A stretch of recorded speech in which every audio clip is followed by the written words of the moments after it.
Today we are talking about the Excelsior Pass, which we actually had a Tech Talk session about last April. I went back and checked. So in that session, we talked about how to download the Excelsior Pass and download the Excelsior Pass wallet app and get the Excelsior Pass on your phone. If you'll remember, the Excelsior Pass it's like a digital way of showing your vaccination status or your testing status for COVID. Generally, we're going to be talking about using it for vaccination status because I think a lot of us have been vaccinated now, but it's also something where if you get a COVID test, you can use it for a much shorter window of time to show that you've been tested. And today, too, we're going to talk about some of the it's almost like an upgrade that they've done to this system since the last time we talked about it, to something called the Excelsior Pass Plus, which I would highly, highly, highly recommend getting on your phone.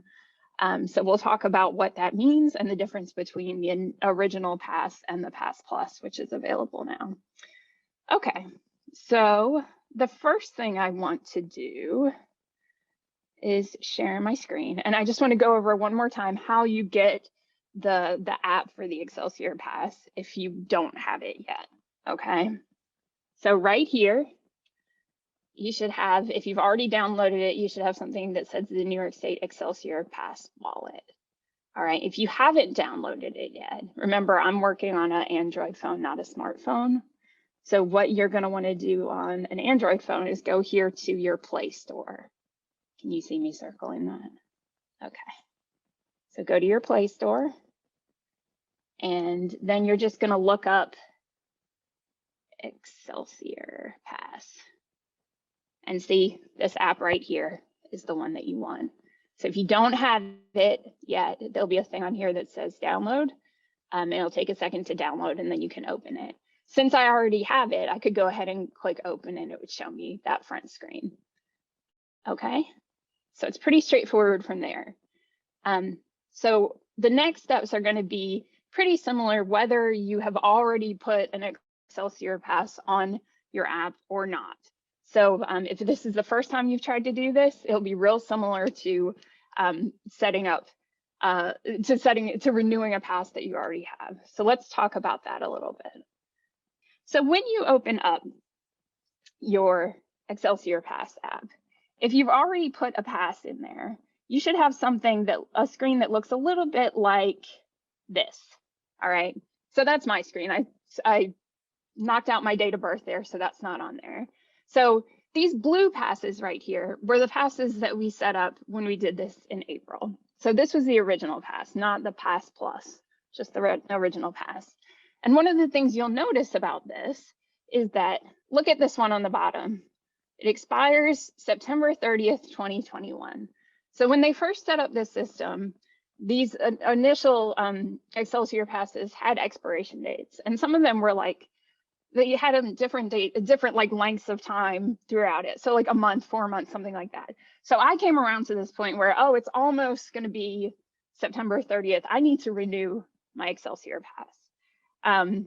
So what you would do in that case, so you should, up here where there's this bell, you should get alerts about your Excelsior Pass being about to expire and that you need to renew it. So I got one of those 10 days before that said, you know, you need to renew your Excelsior Pass.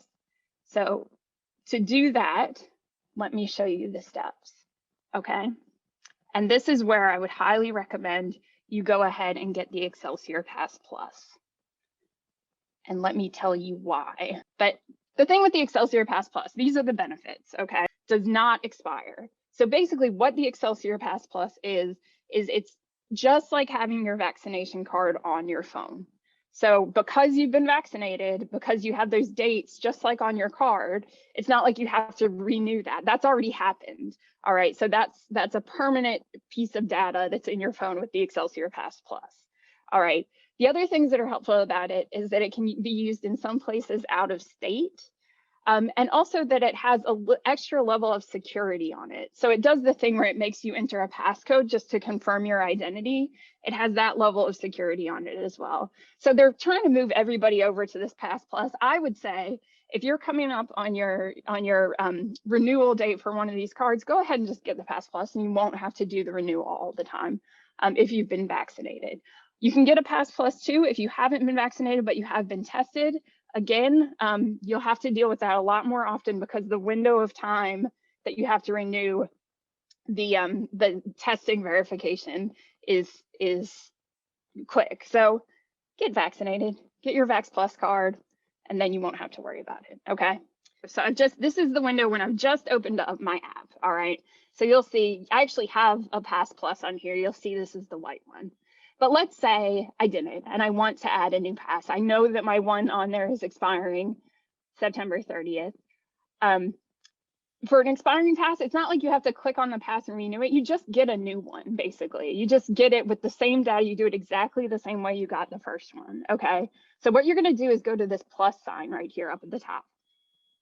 And when you click on that plus sign, you will get a screen that looks like this.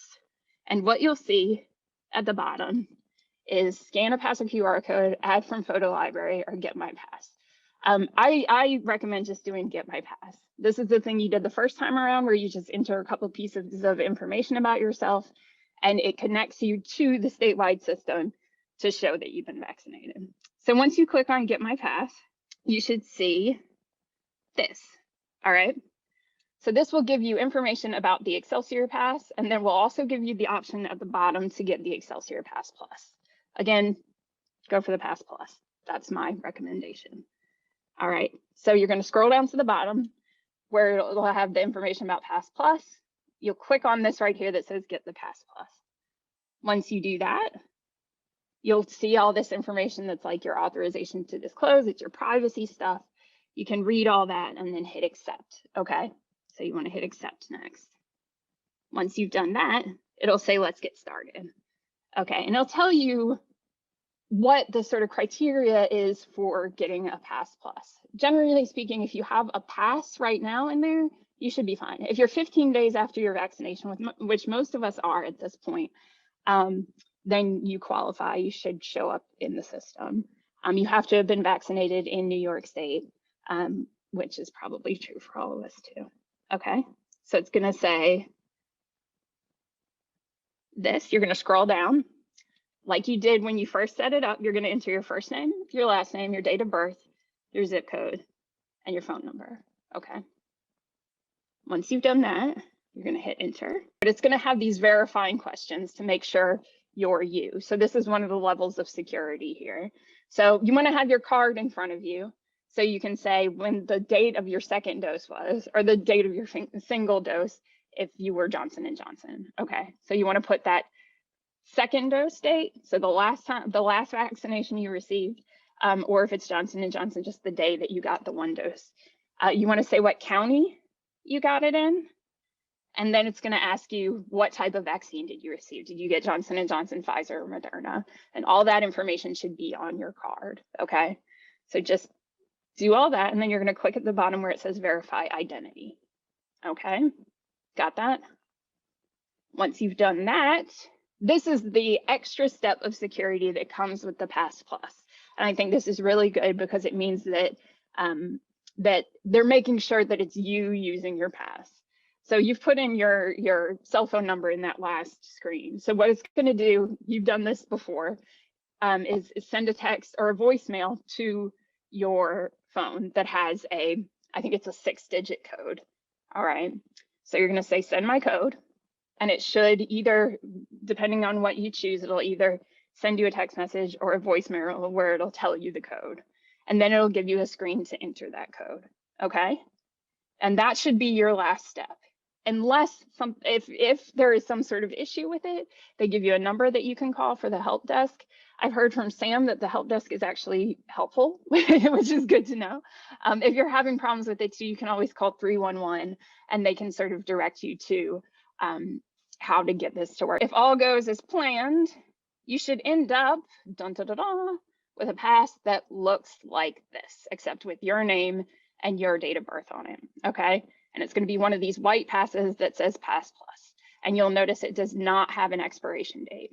So that means it's in there, it's got your information, and I'll show you exactly what that information is which is, it's pretty much just a duplicate of your vaccine card. So if I am on this screen, all right, and I swipe over on my white pass, what I'm going to see is my vaccination details. Okay, so I've blanked out the date and the lot number here just for privacy purposes, but it'll say the date of your first dose, what kind of vaccine it was, where you got it. I mean, where you got it generally, who did it, and then the lot number. And so that'll be here for your first dose and your second dose. So that is firm confirmation, not only that you have been vaccinated, but also when your vaccination dates were, so you can show clearly that you are fully vaccinated 2 weeks out from your last dose. And it's in there. It's just as good as having your card on you. The other thing to remember too is that it's very likely if you are over the age of 18 that they will ask you to present ID with this as well, just to prove that you are the person who this pass goes with, because otherwise people could use other people's passes and nobody would know who they are. So if you have ID, please keep that with you as well. If you're going into a restaurant or like any sort of venue that at this point all of them are requiring vaccination, then make sure you have ID to show that you are the person who's using the pass. The other thing you can do on here is you can add passes for your children, even if they're adults. You can add passes for your spouse, partner, or whatever. You can have multiple passes on one phone. You just have to go through that process for each pass. Okay. And one last thing I want to show you on here. You saw on mine that I have now I have 3 passes on there, which is kind of, there's no real reason for that. So if I want to, let's say, I'm in here. Okay, so I have 2 in there, 2 regular passes in there. One that expires on 4/3/2020 and one that expires in 10 days. I can get rid of both of those now because I have the Pass Plus. That's the most current one. That's the most useful one to me right now, but the system just saves these other ones too. If you don't like having all those passes on there that you have to sort through and stuff, I don't blame you. What you can do is just click on the pass itself. So this is the screen you'll get when you click on an individual pass. And what you want to do is go up here to this trash can. Do you see where I am? Here, this trash can right here. And if you click on that, what you'll see is remove pass. And it'll say, are you sure you want to remove this pass? And you can go ahead and remove it. If you mess up and remove a pass that you don't mean to remove, you can go through this process again. It's a pain, but it's not like you've gotten rid of it and you'll never see it again. So just know that the system is relatively forgiving with that, because your data actually is, your vaccination data actually is in the state record system. So you're not ever actually deleting that data. You're just deleting your sort of card access to that, which you can get back.